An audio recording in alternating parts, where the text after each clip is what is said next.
Welcome to AudioBook Heritage. Today we present Cheerfulness as Life Power, Orison Swett Marden. What Vanderbilt paid for 12 laughs. William Vanderbilt, during his last visit to Constantinople, once invited the renowned Coquelin the Elder, known for his exceptional mimicry, to perform a private recital on his yacht, which was anchored in the Bosphorus. Coquelin delivered 3 of his monologues. Few days later, he received a memorandum from the millionaire. "You have brought tears to our eyes and laughter to our hearts. Since all philosophers agree that laughter is preferable to weeping, your account with me stands as follows. For tears, 6 times, $600. For laughter, 12 times, $2,000. $400. Total, $3,000. Kindly acknowledge receipt of the enclosed check." "Find nonsense singularly refreshing," said Talleyrand. "There is wisdom in the saying, 'Laugh and grow fat.'" If everyone truly understood the power of laughter as a tonic for health and a means to prolong life, the sorrow that currently clouds the American face would largely vanish, and many doctors might find themselves out of a job. Laughter holds a significant role in our well-being. It's nature's way of exercising our internal organs while simultaneously bringing us joy. It starts in the lungs and diaphragm, setting the liver, stomach, and other internal organs into a delightful and rhythmic vibration, producing sensations of pleasure and giving us exercise akin to that of horseback riding. During digestion, blank, blank, blank, the movements of the stomach resemble churning. Each time you take a deep breath or erupt into a hearty laugh, your diaphragm descends, providing an extra squeeze to the stomach and shaking it gently. Frequent laughter gets the stomach moving, speeding up the digestive process. The heart begins to race, sending blood surging through the body. There is not, Dr. Green explains, and a single remote corner or tiny inlet of the minute blood vessels in the human body that doesn't feel the ripple created by a good hearty laugh. In medical terms, blank, blank, blank, laughter stimulates the vasomotor centers, and the spasmodic contractions of the blood vessels lead to a swift flow of blood. It quickens respiration and infuses warmth and vitality into the entire system. Laughter brightens the eyes, increases perspiration, expands the chest, blank, blank, forces out stale air from even the least used lung cells, and helps to restore that exquisite balance we refer to as health, resulting from the harmonious functioning of all bodily systems. This delicate balance, blank, which can be disrupted by a sleepless night, bad news, grief, or anxiety, is often completely reinstated by a good, hearty laugh. There is blank, blank, blank. Therefore, blank, blank, a solid rationale behind the phrase cheerfulness as a life power, as it pertains not only to our physical well-being, but also to our mental and moral health. What we may refer to as the laugh cure is founded on principles that the medical community has long acknowledged. The Hebrew proverb rings particularly true, "A merry heart doeth good like a medicine." In the words of Dr. Oliver Wendell Holmes, mirth is God's medicine. Everyone ought to bathe in it. He emphasizes that grimness, moroseness, and anxiety, essentially the rust that dulls life, should be polished away with the oil of mirth. Furthermore, he advises, when choosing a physician, never ought to bathe in it. Make sure to select one with a cheerful and serene demeanor. After all, isn't a cheerful doctor more beneficial than a fistful of pills? Dr. Marshall Hall often advocated for cheerfulness as a prescription for his patients, claiming it surpasses anything available at the pharmacy. In Western New York, Dr. Burdick earned the nickname Laughing Doctor in Western New York for his ever-cheerful demeanor. Waitin' for the paper, which radiated positivity and had a contagious effect on those around him. While he rarely relied on medication, his success with patients was remarkable. The London Lancet, one of the most prestigious medical journals globally, waitin' for the paper, attests to the significance of maintaining a joyful spirit. The power of good spirits is of utmost importance to both the sick and the weak. For the former, waitin' for the paper. It could mean the difference between survival and defeat. For the latter, it can provide the strength to endure or even transcend an illness. Therefore, fostering an upbeat and buoyant mindset within the bounds of one's circumstances is crucial. The same energy that manifests as mental engagement is essential for the body's functioning. Mental attitudes influence physical health profoundly. A joyful spirit not only alleviates pain but also enhances the body's vitality. Dr. Ray, the superintendent of Butler Hospital for the Insane, states in one of his reports, "Hearty laugh is more desirable for mental health than any exercise of the reasoning faculties. Grief, anxiety, and fear are formidable adversaries to human life.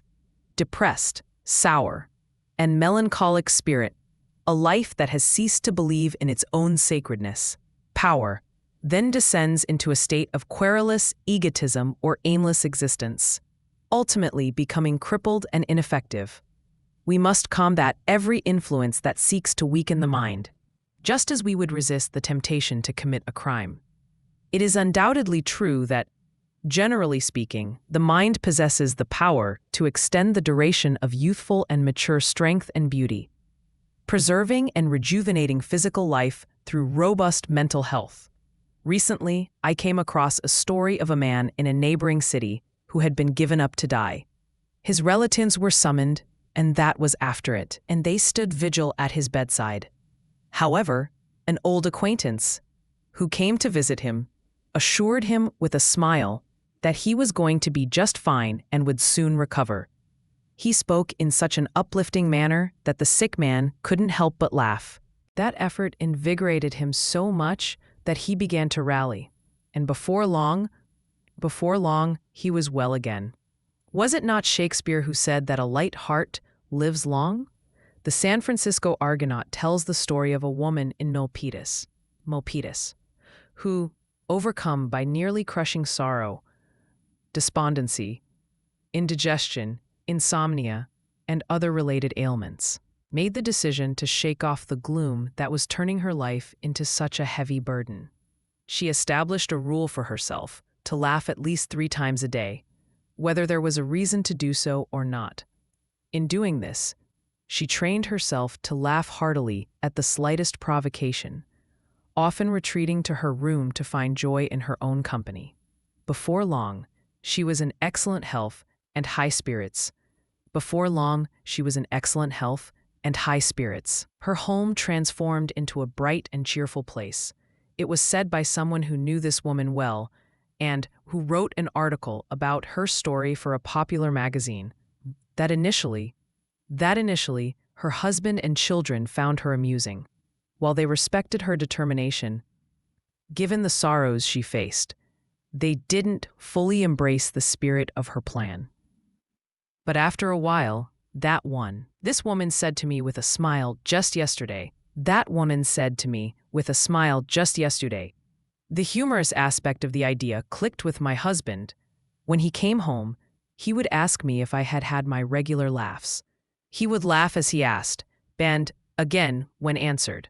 My children were one definitely felt, but they laughed at it just the same. Gradually, my children began to share the story with other kids, who in turn told their parents. My husband mentioned it to our friends, and found that whenever met one of them, they would laugh and ask, "How many of your laughs have you had today?"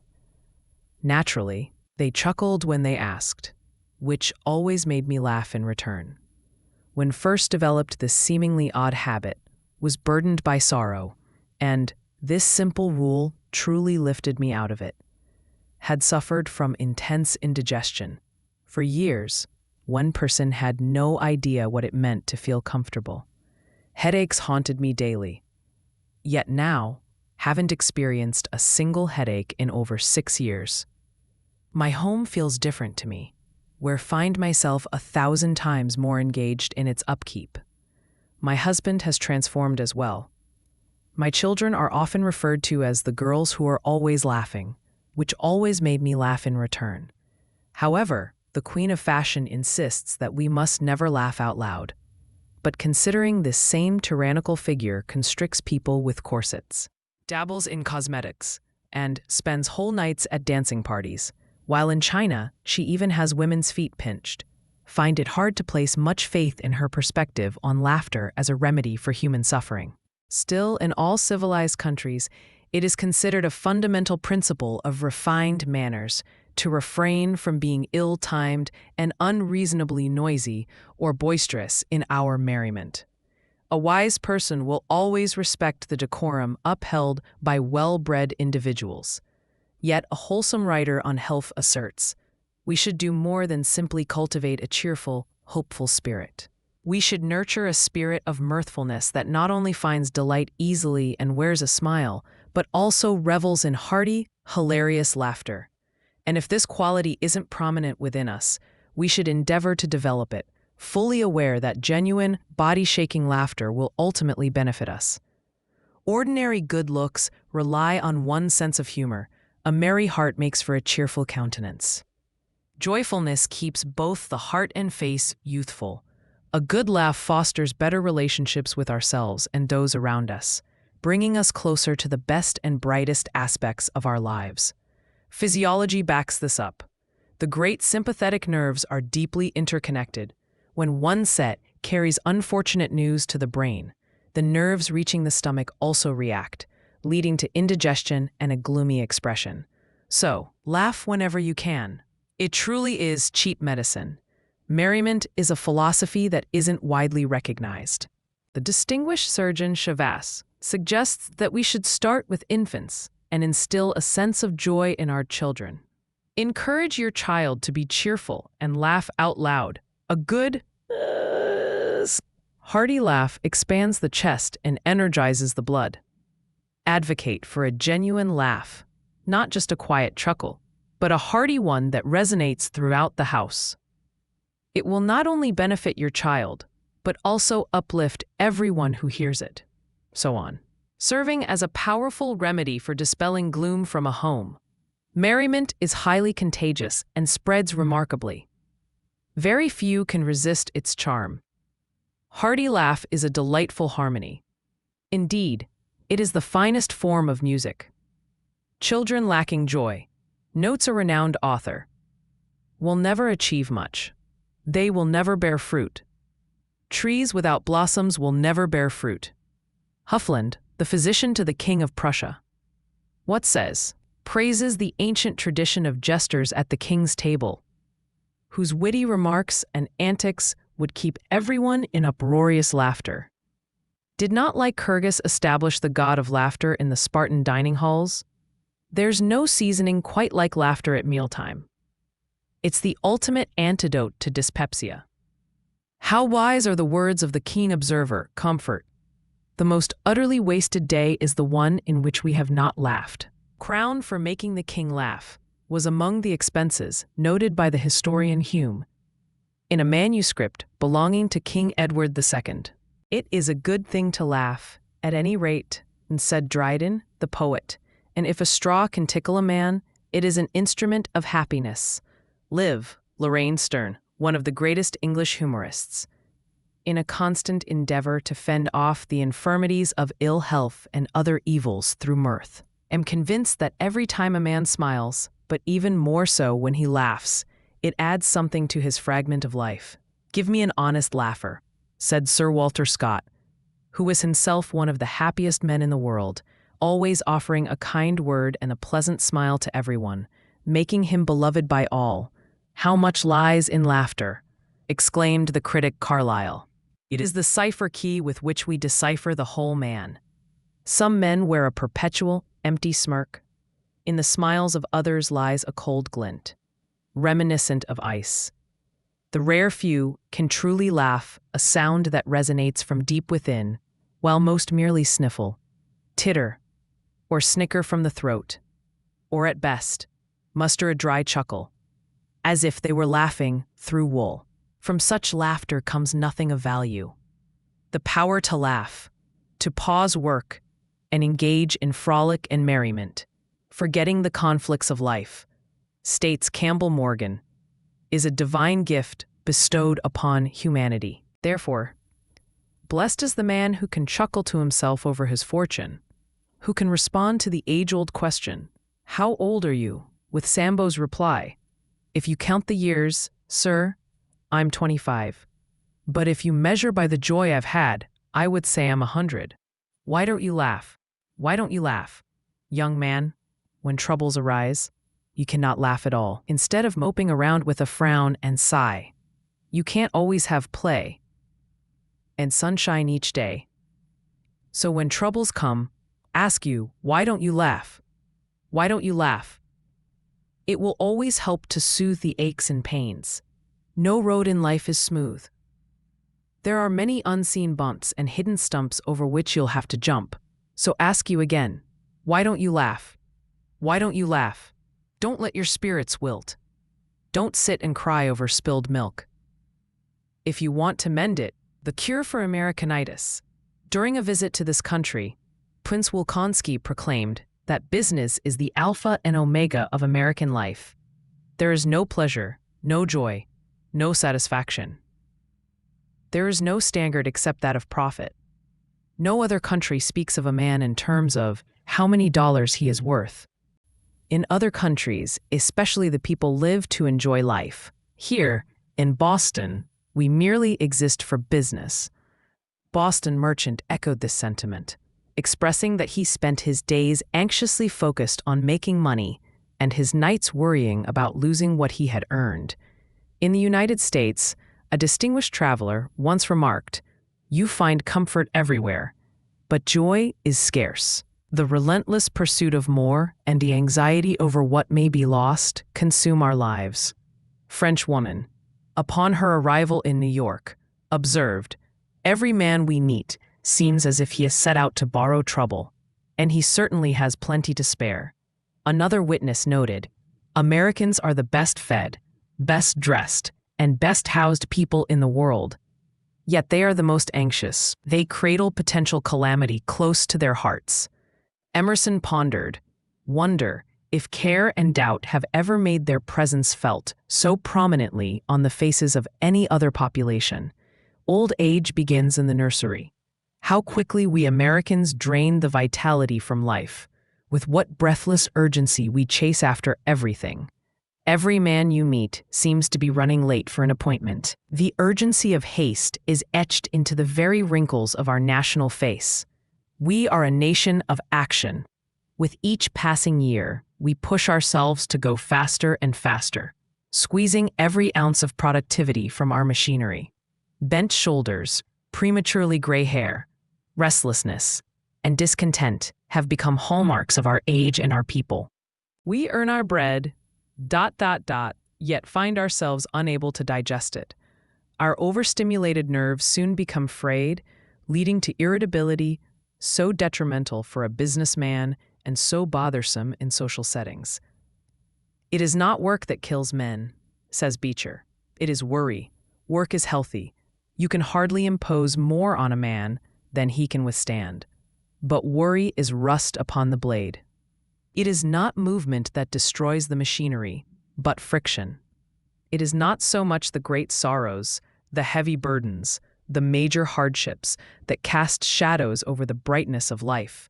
Rather, it's the small, trivial irritations, the insignificant anxieties and fears, and the little daily struggles that render our lives unhappy and diminish our mental resilience without helping us make any progress in our endeavors. Anxiety never yet bridged any chasm, as Dr. George Jacobi pointed out on an interview with the Evening Post. What is the ultimate physical effect of worry? It is akin to that of a fatal bullet wound or a sword thrust. Worry kills just as surely, though not as quickly, as any weapon. And more people have succumbed to sheer worry in the last century than have lost their lives in battle. Dr. Jacobi is one of the leading brain specialists in America. The investigations conducted by neurologists, he notes, have uncovered no recent revelation in nature more astounding and intriguing than the discovery that worry kills. Not only do we know what, the esteemed neurologist continues, what, counting off each point on his fingertips, what, that worry can be lethal. What? But the intricate details of its lethal methods are well understood by modern scientists. Those who have dedicated their studies to the science of brain diseases believe that each year, what? Hundreds of deaths attributed to other causes can be traced back simply to worry. What? In straightforward, what? There's the accessible language. Worry inflicts irreparable damage through specific cells in the brain. The gradual undermining of the system can best be compared to the steady drip of water in one spot. Within the brain, what? It is the persistent, unshakable thought, the single, unwavering idea focused on one subject that gradually devastates the brain cells over time. Healthy brain can manage occasional worries. What, however? The relentless cycle of distressing thoughts that overwhelms its ability to cope. What? The mechanical effect of worry is akin to having the skull exposed and the brain subjected to the constant beating of a small hammer. What? Day after day. What? Eventually causing disintegration of the membranes and disabling normal functions. What? The relentless thought that refuses to be silenced. What? The persistent, what? And worry all-consuming idea that cannot be dismissed through sheer willpower. What? Acts as the metaphorical hammer that drains the vitality of the delicate nerve cells. What? Which are so tiny they can only be seen under a powerful microscope. What?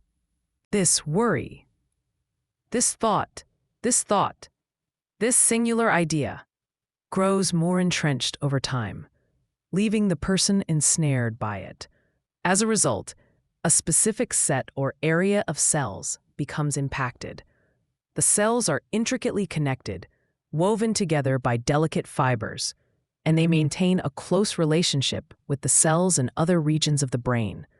Worry is, in fact, a form of monomania.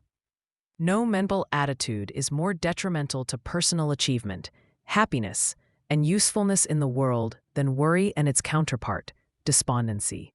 The solution to this problem lies in training the will to let go of concerns and to pursue a change of activity when nature first signals the onset of mental fatigue. Relaxation is a powerful antidote to worry, and the advice to not fret is non-wavering, is one of the healthiest guiding principles we can follow.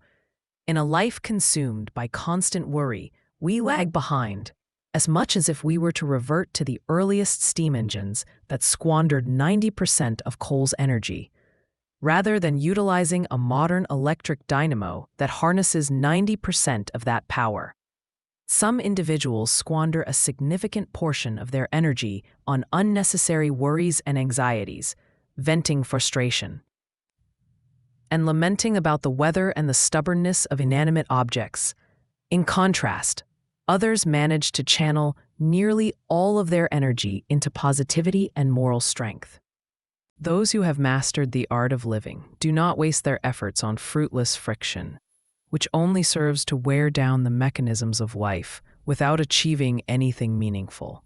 Instead, such trivial concerns can be left to debate societies to decide which is more troubling, a nervous man or a worrying woman. Feeling really anxious this morning, one woman admitted. "What's on your mind?" came the reply. "Well, thought of something to worry about last night, and now can't seem to remember what it was." Renowned actress once remarked, "Worry is the enemy of all beauty." She could have easily added, "It is also the enemy of all health." "It seems so heartless of me if I don't worry about my children," said one mother. "Women tend to nurture their troubles just as they do their babies. Troubles grow larger." Lady Holland once said, "By nursing them." The White Knight, who carried a mousetrap to avoid being troubled by mice on his journeys, is much like those who anticipate their burdens. He grieves, Seneca wisely pointed out, more than is necessary, who grieves before it is necessary. Dying man once remarked about his children, "Throughout my long life, had faced many troubles, most of which never came to pass." Prominent businessman from Philadelphia shared that his father spent 25 years worrying about a misfortune that never materialized. We tend to try to grasp too much of life all at once. We look at it as a whole rather than living one day at a time. Life is like a mosaic, and each tiny piece must be carefully cut and set, one by one. A clock wouldn't serve its purpose as a timekeeper if it allowed itself to become discouraged and stopped working by trying to calculate its tasks a year in advance.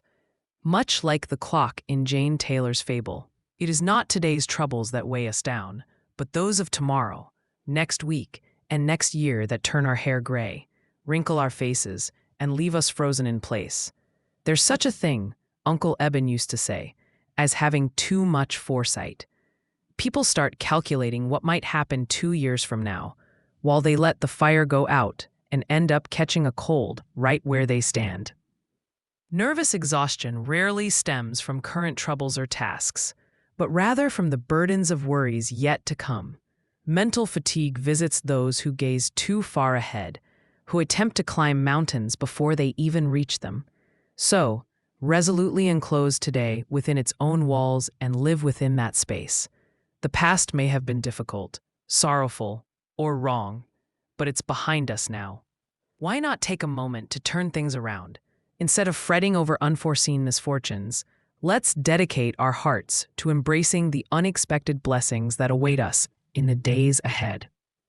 Find the most wonderful castles in the air that were ever built. Hakimin says, far better for comfort and for use than the dungeons in the air that are daily dug and carved out by grumbling, discontented people.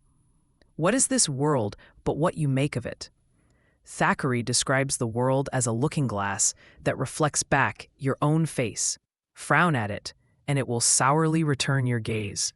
If you laugh at it, and it becomes a cheerful companion. There's no use in talking, remarked one woman. Every time we move, promise myself won't do it again. The neighbors end up with, they seem to just get worse and worse. Really? Replied her companion. Perhaps you bring the worst neighbor with you whenever you move. During the sudden downpour on Independence Day, a news correspondent noted, we were struck by the contrast between two women, each of whom had endured some challenging experiences with the weather. One woman arrived, drenched from the rain and hail, seeking refuge at the railway station under the unstable shelter of a man's umbrella. Her skirts were soaked up to her knees, her pink ribbons hung limply, her purple flowers on her hat were streaked down the white silk from the downpour. Yet, despite being a poor girl and wearing her holiday best, which must have cost a pretty penny, she faced the situation with a smile and cheerful words. The other woman, however, was well protected from the weather. Yet, she reacted to the disappointment of her expectations and the minor annoyance of a few drops from a leaky window with frowns and complaints. Cries little Miss Fret, in a very great pet, hate this warm weather. It's horrid to tan, it scorches my nose, and it blisters my toes, and wherever go, must carry a fan. Chirps little Miss Laugh.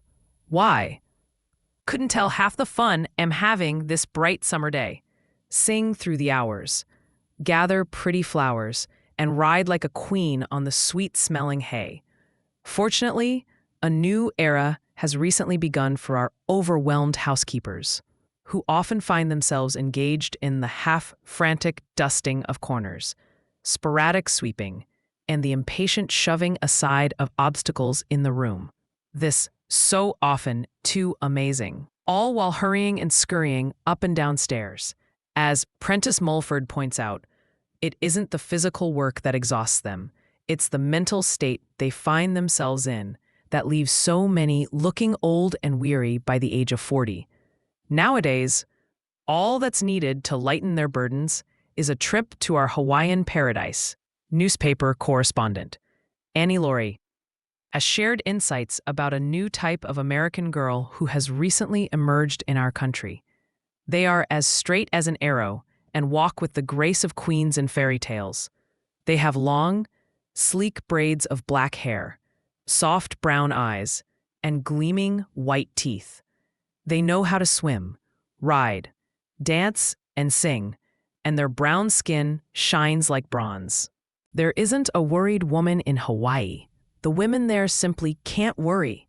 They don't know how.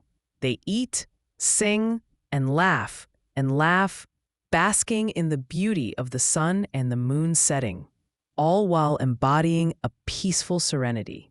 If a Hawaiian woman has a good dinner, she laughs and invites her friends to share it with her. If she doesn't have a good dinner, she laughs and goes to sleep, forgetting her hunger.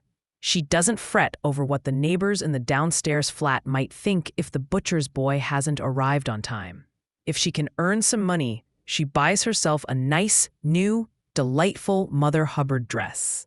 And if she can't, she tosses the old one into the surf to wash it out, adorns her hair with a fresh wreath of flowers, and sets out to enjoy the morning and its refreshing breezes.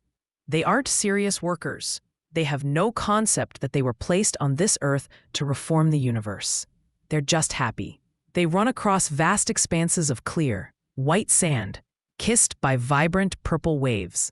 When the little brown babies tumble in the surf, their brown mothers chase after them, laughing and splashing like a group of delighted children. Or perhaps we find them in joyful parades, mounted on adorned ponies, each decorated with garlands of white jasmine, white sand, roses, and pinks. In this paradise of laughter, light hearts, and gentle music, there's absolutely nothing to do but care for the children and the elderly, or to swim and ride. You couldn't start a reform circle, even if your life depended on it. There isn't a jail in sight, no tenement quarters, no outdoor poor, and no outdoor poor. As for women's clubs in Honolulu, there isn't a single one. There was a culture circle once, lasting only a few days, organized by a woman from Boston who came there for her health.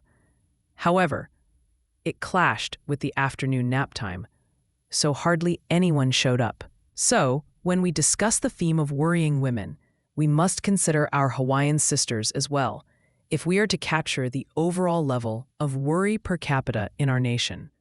Weather breeder. It's probably fair to say that 1 in 3 of our American farming population, both men and women, never enjoys a beautiful day without first declaring, "It's one of those infernal weather breeders." Those who are habitually anxious tend to see more troubles than others. They are never quite as well as their neighbors. The weather never pleases them. The climate is always challenging. The winds are either too strong or too weak. It's too hot or too cold, too damp or too dry. The roads are either muddy or dusty. Met Mr. Borch one wet morning, Dr. John Todd recounts, and, though was determined to make the best of it, took the plunge and said, "Good morning. This rain will be great for your grass crop." Remarked, "Yes, perhaps, but it's terrible for corn. Don't think we'll have half a crop." Few days later, encountered him again. "This is a fine day for corn." "Mister, just he said. "But it's dreadful for rye. Rye prefers cooler weather." One cool morning, not long after, said, "This is an excellent day for rye." "Yes," he agreed. "But it's the worst kind of weather for corn and grass. They need heat to thrive." There are countless restless, anxious, and peculiar people who seem to live solely to anticipate new disappointments or to recount the old ones. Impatient people, Spurgeon remarked, water their miseries and uproot their comforts. One day, a neighbor approached a farmer whose wagon was brimming with potatoes. "Weren't we talking together last August?" the neighbor asked. "I believe we were." The farmer replied, "You said then that the corn was all burnt up, right? What is a pessimist but a man who looks at the sun only as a thing that casts a shadow?" In Pepys's diary, we discover the dichotomy between eyes shut and ears open, and ears shut and eyes open. As one travels from John O'Groat's house to Land's End, a blind man would hear nothing but the lamentations of a country in ruins. while a deaf man with his eyes wide open would witness a land flourishing with prosperity. "Dare not fret more than would curse or swear," John Wesley remarked. "Discontented soul is as far removed from humanity as discord is from music. Why should a man, unnaturally, whose blood runs warm within him, to hear lamentations of a country in ruins, that remains seated like a statue carved from alabaster, sleep when he could be awake, and with bitterness crawl into a jaundiced existence? Who are the lemon squeezers of society? They are those who foretell disaster, snuff out hope, and only see the bleakest aspects of life. People whose mere presence curdles milk and sets your teeth on edge. Often, they are well-meaning individuals who believe pleasure is inherently sinful. As an old divine expressed, they guide us towards heaven while sticking pins into us along the way. They speak depressing truths and engage in disheartening actions. They stifle prayer meetings. They discourage charitable endeavors. They harm commerce and suffocate churches. They extinguish lights when they should be igniting them. Man devoid of joy is like a wagon without springs, bumping over every pebble. With joy, he transforms into a chariot with springs, gliding over the roughest paths and feeling nothing but a gentle rocking motion. Challenges dissolve in the presence of a cheerful spirit that steadfastly refuses to be disheartened. Detractors, while they pile up for the one who constantly mourns their misfortunes and searches the horizon for clouds not yet visible. As Schopenhauer noted, "To one man, the world appears barren, dull, and shallow. To another, it is rich, captivating, and full of significance. If one seeks beauty and embraces it, they will find it wherever they venture. One man returns with stories of adventure and joy, while the other brings only complaints and grievances. He feels as though he has been cheated at every turn. The landlady was a tyrant.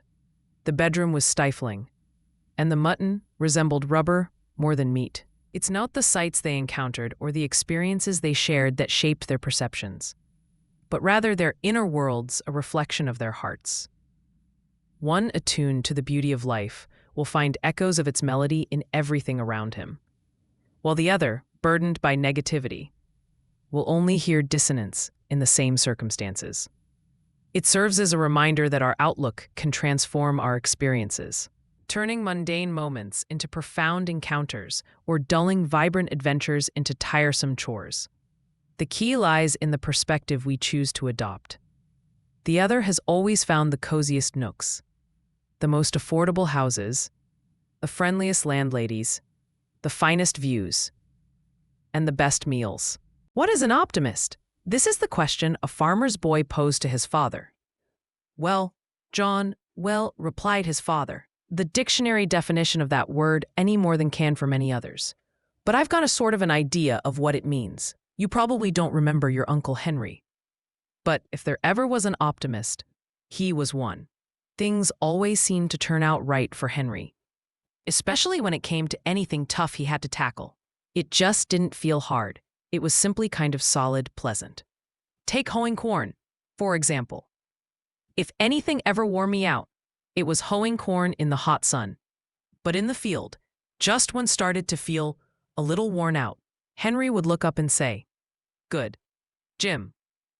When we finish these 2 rows and 18 more, we'll be halfway done with the field,' that he would say.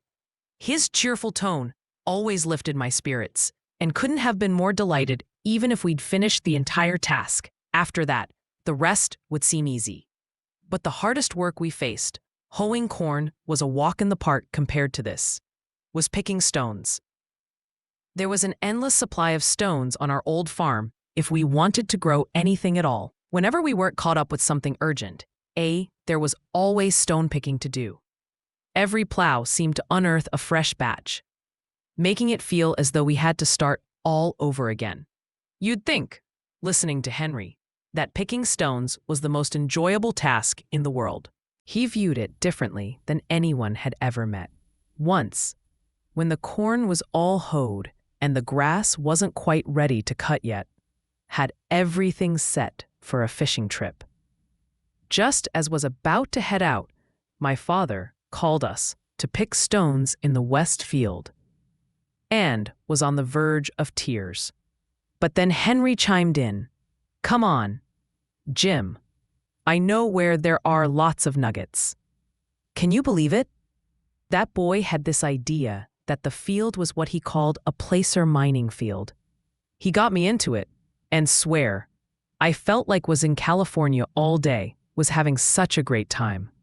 Only, Henry said after we wrapped up our day's work, the way to get rich with these nuggets is to get rid of them, not to gather them. That didn't really appeal to me, but at least we had some fun instead of just working. And we managed to clear a whole bunch of stones from that field. And as mentioned before, can't provide you with a dictionary definition of optimism. But if your Uncle Henry isn't an optimist, then don't know who is. At the start of life, one might say that a cheerful and optimistic disposition is invaluable. Cheerful person, someone who always feels fantastic, who consistently looks on the bright side, and who is ever ready to snatch victory from the jaws of defeat, is the one who finds success. Everyone tends to shy away from those who are perpetually grumbling, filled with ifs and buts, and always ready to say, "Told you so." We naturally gravitate towards the person who constantly turns their gaze towards the sun, regardless of whether it's shining. It is the cheerful, hopeful person we seek out for sympathy and support, not the critical, gloomy skeptic who always predicts rain, bracing for a sweltering summer or an impending thunderstorm, or who endlessly laments about tough times and his unfortunate circumstances. It is the bright, cheerful, hopeful person who paves his own path and earns the respect and admiration of others. Gloom and depression not only rob life of its joy, but also significantly diminish the chances of achieving success. It is the bright and cheerful spirit that ultimately claims victory, living up Thanksgiving Avenue. See our brother, who has just sat down, resides on Grumbling Street, remarked a perceptive Yorkshireman, lived there myself for a while, and can tell you, never enjoyed good health. The air was terrible, the house was in poor condition, the water was bad, the birds never sang in the street, and was as gloomy and sad as could be. But then moved, found my way to Thanksgiving Avenue, and ever since that moment, I've been blessed with good health. It's had all my family. The air is fresh, the house is wonderful, the sun shines on it all day long, the birds are constantly singing, and feel as happy as could ever be. Now, I suggest that our brother make a change. There are plenty of houses available on Thanksgiving Avenue, and I'm confident he will find a new lease on life if he decides to come here. I would be truly happy to have him as a neighbor. This world wasn't meant to be merely a vale of tears, but rather a delightful vale of content. Travelers are told by the Icelanders, who endure the cold and desolation of almost perpetual winter, that Iceland is the best land the sun shines upon. In the long Arctic night, Eskimo is lively and cheerful, far removed from the influence of the white man.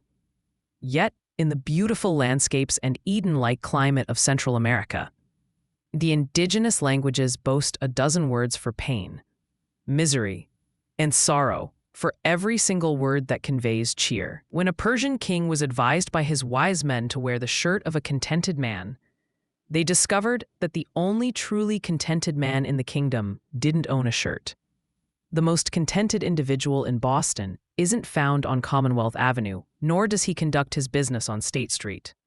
He is poor and blind, wandering the streets of Boston, selling needles and thread, buttons, and sewing supplies. Going from house to house, Dr. Minot Savage used to feel sorry for him, and one day, he decided to speak with the man about his situation. To his astonishment, he discovered that this man was genuinely happy. He spoke of his loyal wife and his business, which provided him with enough to meet his needs. He believed that if he were to complain about his circumstances, he would feel small and contemptible. Indeed, if there are any solid men in Boston, he is one of them. Contentment acts as a magic lamp, reminiscent of the beautiful imagery crafted by Goethe, transforming the humble fisherman's hut into a palace of silver. Every log, every floorboard, every roof and piece of furniture shines with new brilliance. My crown is in my heart, not on my head, not adorned with diamonds and Indian stones, nor visible to the eye.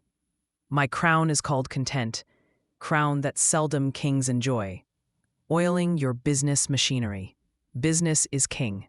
We often say that cotton is king, or corn is king, but with even greater accuracy. We can say that the real king is that immense machine driven by the law of supply and demand, which governs the fate of all humanity. If one were to ask, says Stearns, what is currently the most powerful force at work controlling, regulating, and motivating the actions of people, the force with the greatest influence over the condition and destinies of the world, we would have to answer without hesitation. It is business, in all its various forms and sectors. Commerce, both foreign and domestic, being its most fitting representation. In every thriving and progressive community, one that is advancing in arts, knowledge, literature, and social refinement, business reigns supreme.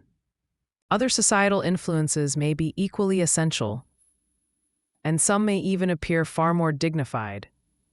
But ultimately, business is king, the statesman and the scholar, the nobleman and the prince, along with the manufacturer, the mechanic, and the laborer. All pursue their respective goals only with the permission and resources provided by this powerful entity. Oil is far more effective than sand for ensuring that this vast machinery remains well maintained. Avoid pouring grit or gravel onto the bearings. Mere copper shaving in a wheel box or a scratch on a journal could spark a railway disaster. The operation of the business world suffers from anything that creates friction. Anxiety detracts from one's performance. No one can achieve their best when consumed by worry. One might rush about, perpetually in a frantic hurry, rushing to be busy, sweating and fuming as though handling the duties of 10 people. Yet a calm individual, nearby, moving at a measured pace without anxious haste, is likely achieving twice as much and doing so more effectively. Distraction hinders one's ability to produce quality work. Haven't you ever noticed a business manager whose rigidity would serve as a perfect example for a poker? He treats his employees much like Frederick the Great treated his subjects, reprimanding them publicly and declaring, "Wish to be loved and not feared." Growl, Spitfire, and Brothers. Talmage remarks, "Wonder why they fail while Messrs. Merriman and Wormhart thrive." There's no investment a businessman can make that yields a higher return than patience and friendliness. Good sense of humor sells more products than anything else. John Wanamaker's clerks have been heard saying, "We can work better for a week after a cheerful good morning from Mr. Wanamaker." This friendly disposition, cheerful demeanor, remember everything, good sense of humor sells more products than anything else. And the desire to foster a positive atmosphere and spread goodwill among his employees have played a significant role in the remarkable success of the great merchant. On the flip side, a person who is quick to criticize and lacks generosity of spirit, who fails to acknowledge the good work of their employees when there's an opportunity to do so, and who fails to acknowledge the good work of their employees when there's an opportunity to do so, will struggle to achieve the best results. Why not choose the path of kindness? It pays off better and feels more rewarding. Cultivating a habit of cheerfulness, one that allows you to transform perceived misfortunes into genuine blessings, is a treasure for any young man or woman just stepping into the world of work. Habit of complaining brings nothing but misfortune, as it takes no talent, self-restraint, self-control, intelligence, or character to do so. Complaining simply makes employees feel more miserable, and it can even lead to their dismissal. No one would want to force someone to do tasks begrudgingly, when so many others would gladly do them with a positive attitude. If you find yourself unhappy in your job, refrain from complaining to anyone, especially not your employer. Instead, embrace your role as if it had never been filled before. Approach it with passion and dedication. Strive to exceed expectations and enhance your skills in the process. Show that you are abundantly deserving of better things. Express yourself freely, for that is the only approach that truly matters. No one ever finds the world exactly as they wish it to be. You will inevitably face burdens that rightfully belong to others, unless you yourself are shirking responsibility. But do not complain. If something needs to be done and you're able to do it, don't concern yourself with the individual who should have taken care of it and didn't. Take it upon yourself to complete the task. Those who step in to fill gaps, smooth out rough edges, and finish jobs that others leave unfinished. They are the true peacemakers and are worth far more than a battalion of grumblers. Oh, what a sunny, charming face she has, exclaimed a Christian Endeavor member while describing a clerk he encountered in a Bay City store. Customers flocked around her like bees to a blooming honey bush. Singing at your work. Give us, therefore, ... Let us echo Carlyle. Oh, give us the person who sings at their work. He will accomplish more in the same amount of time. He'll do it better. And he'll persevere longer. One hardly feels fatigue when marching to the rhythm of music. It's said that even the stars create harmony as they move in their orbits. The strength of cheerfulness is truly remarkable. Its endurance far beyond what we can measure. For efforts to be genuinely effective, they must be imbued with joy, radiating a spirit of sunshine, radiating grace from sheer happiness. Beautiful simply because they are bright. It's a good sign, notes another writer. When youthful voices sing over the steaming dishwater or the mending basket, when the broom sweeps with a rhythm, and the duster dances in time to an upbeat melody, we can be certain that the dishes gleam more brilliantly, and that the sweeping, dusting, and mending are all more fulfilling, thanks to this lively accompaniment of song. Father smiles when he hears his girl singing while she works, and mother's weary face lights up at the sound. Brothers and sisters, perhaps without even realizing it, catch the spirit of the cheerful worker. In Switzerland, there are singing milkers. A milkmaid or milkman earns better wages if they have a good voice, as a cow produces 1/5 more milk when comforted by a pleasing melody. Buffon famously claimed that even sheep thrive better when they are serenaded. When field hands sing, as you might hear in the old country, you can be certain their labor feels lighter. It is Mrs. Howitt who shares the enchanting tale of the musical bells of farm teams in a rural area of England. It wasn't a regular tune, train, but a delightful melody that floated through the soft, sunlit air, harmonizing with the songs of birds. Angela had heard all sorts of music in London. This was like nothing she had encountered before. So soft, sweet, and joyful. It flowed in, train, London, ringing softly like a gentle stream. The boys and their grandfather understood what it meant. Then it came into view, the farm team making its way to the mill with sacks of corn to be ground, each horse adorned with a small string of bells attached to its harness. As they approached, the beautiful, well-cared-for creatures nodded their heads in rhythm, and with every step, train, uplifting melody rang out. "Do all the horses down here wear bells?" Angela asked.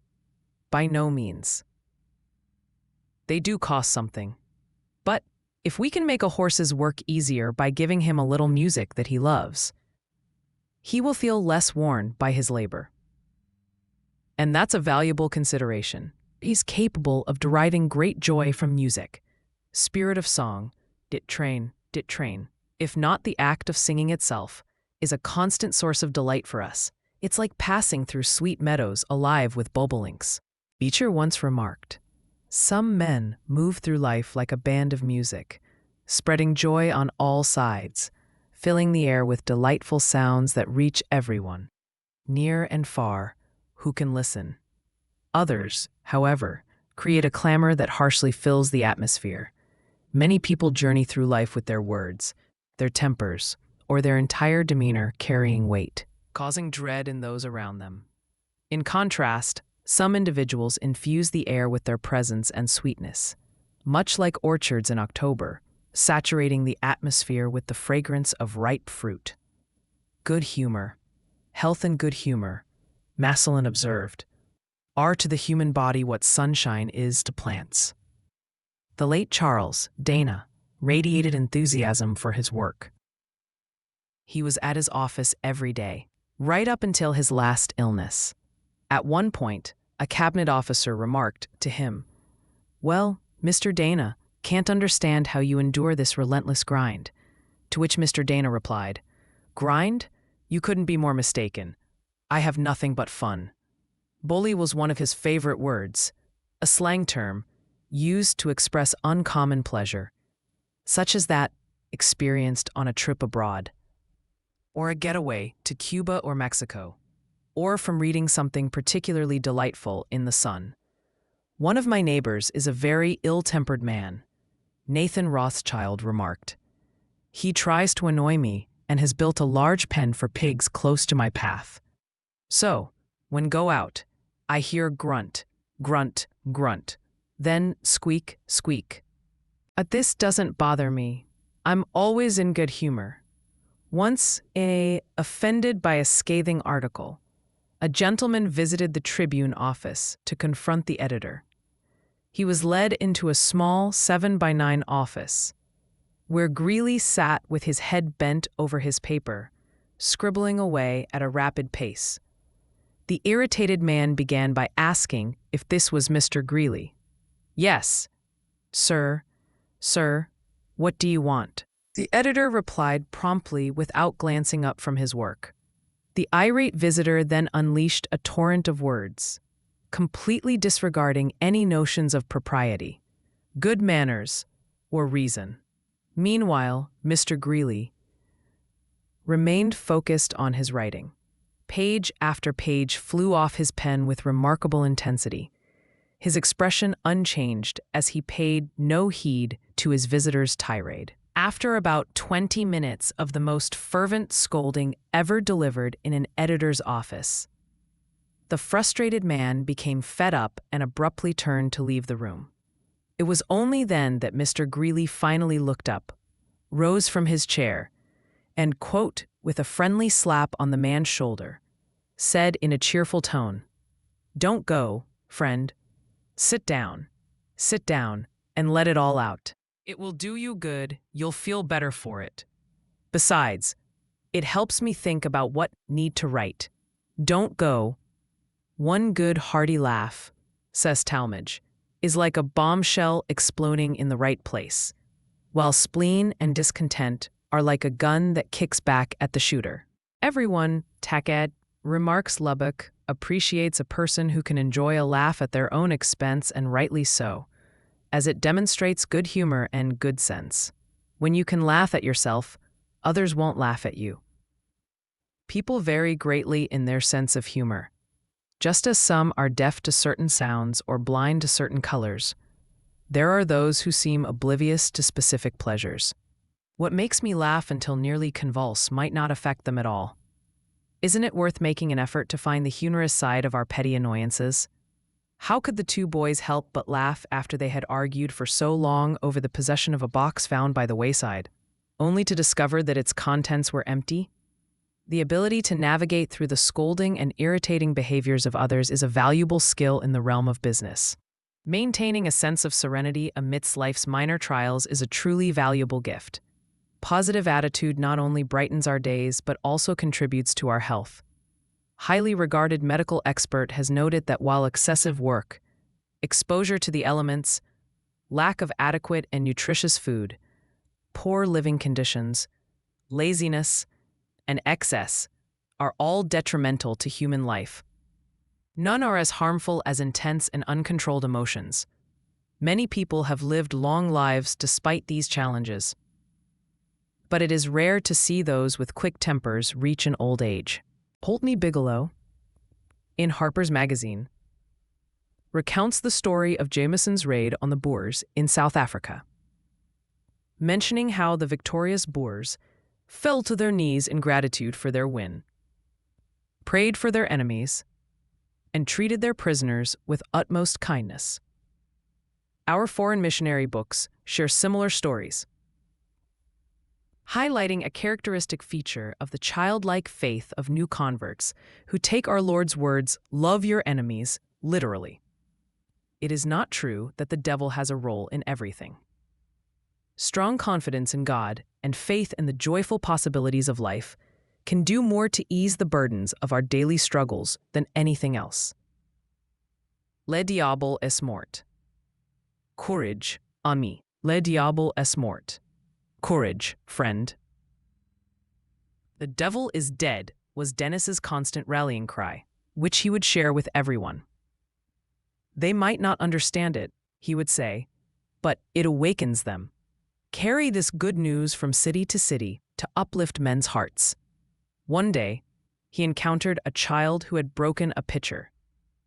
Courage, ami, le diable est mort, he exclaimed, delivering such uplifting news that she stopped crying and hurried home to share it with her grandma. Give me the man who, like Emerson, envisions longevity in his purpose, and who holds the belief that there is a remedy for every wrong and a satisfaction for every yearning soul. The man who sees the best in everyone and perceives beauty and grace where others see only ugliness and deformity. Give me the man who has faith in the ultimate victory of truth over falsehood, harmony over discord, love over hate, purity over vice, light over darkness, and life over death. Such men are the true builders of nations. Jay Cook, who was a millionaire several times over by the age of 51, found himself nearly broke at 52, yet he went back to work and built another fortune. He fulfilled his promise to the last of his 3,000 creditors. When a visitor once inquired how he managed to regain his wealth, Mr. Cook simply replied, "It's quite simple, by never changing the temperament inherited from my father and mother. From my earliest experiences in life, I have always possessed a hopeful temperament, never allowing myself to dwell in a cloud of despair. I've maintained a reasonable philosophy, believing that people and times are often better than harsh criticism would suggest.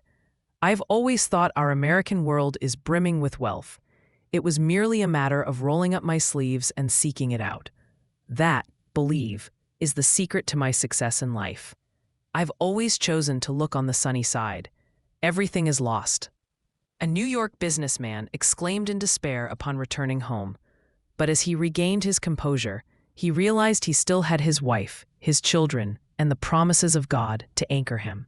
Aristotle once noted that suffering becomes beautiful when one faces great calamities with cheerfulness, not out of insensibility, but through the greatness of mind. When Garrison found himself locked up in the Boston City Jail, he remarked that he had two delightful companions, a good conscience and a cheerful spirit.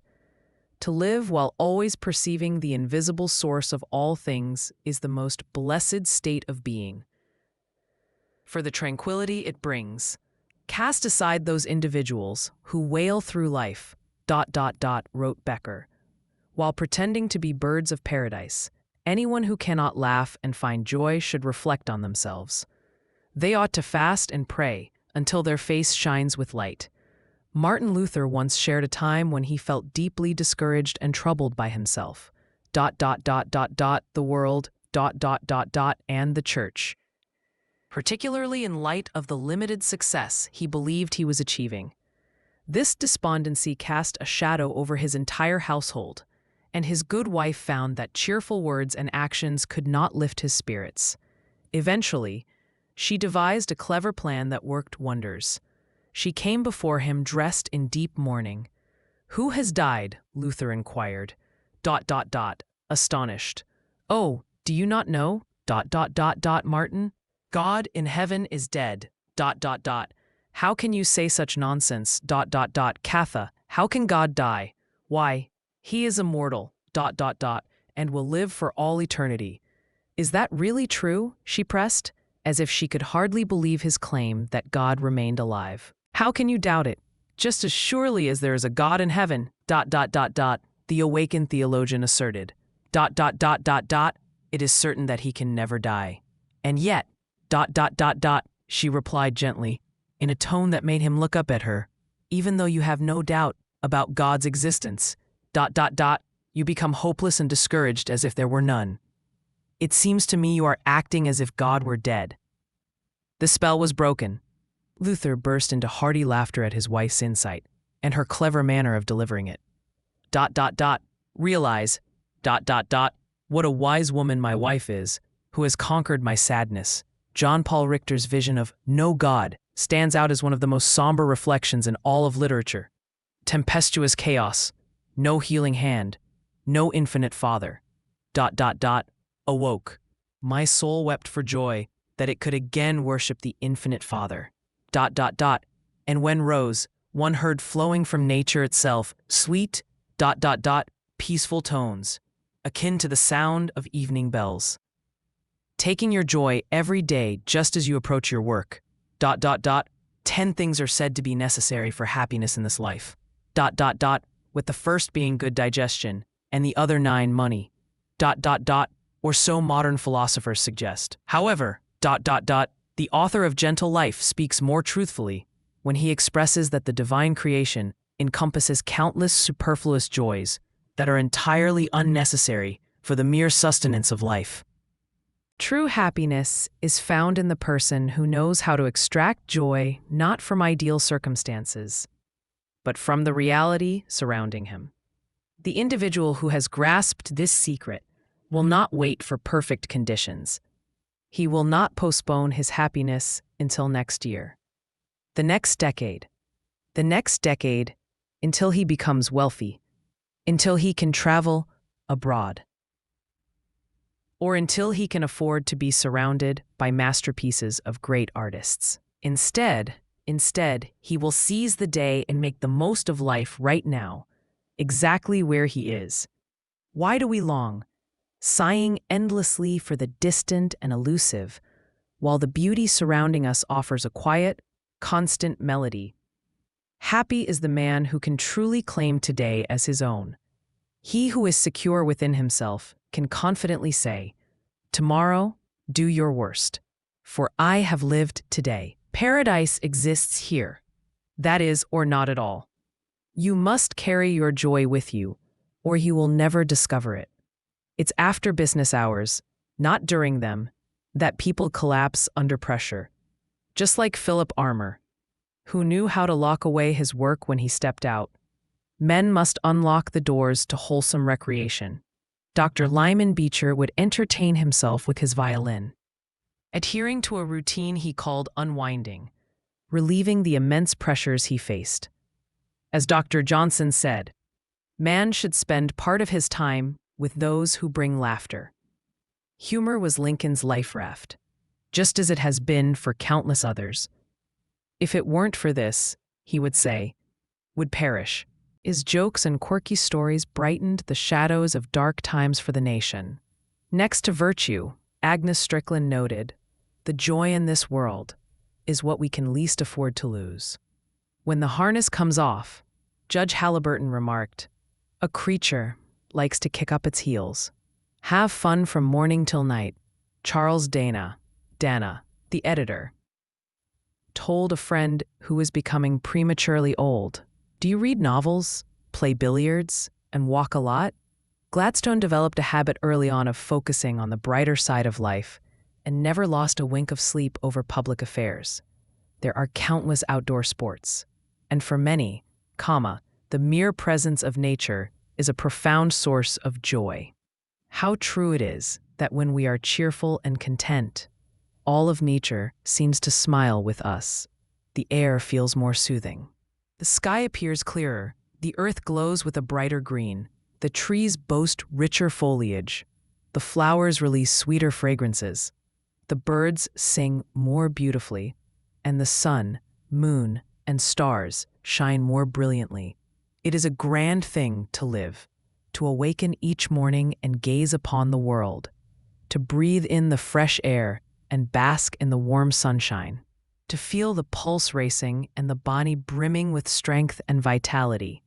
It is wonderful simply to be alive, and despite the criticisms we often direct at it, we inhabit a beautiful world. Absolutely.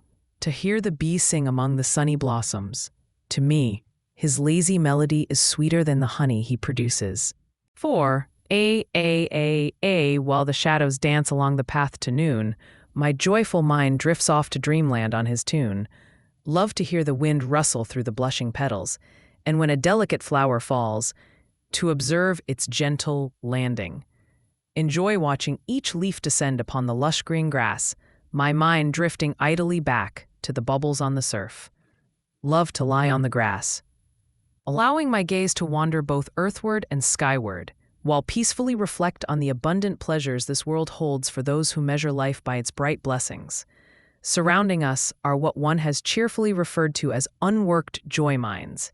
Those who venture out each day to prospect for new discoveries are truly wise, training their eyes to see beauty in everything and everywhere.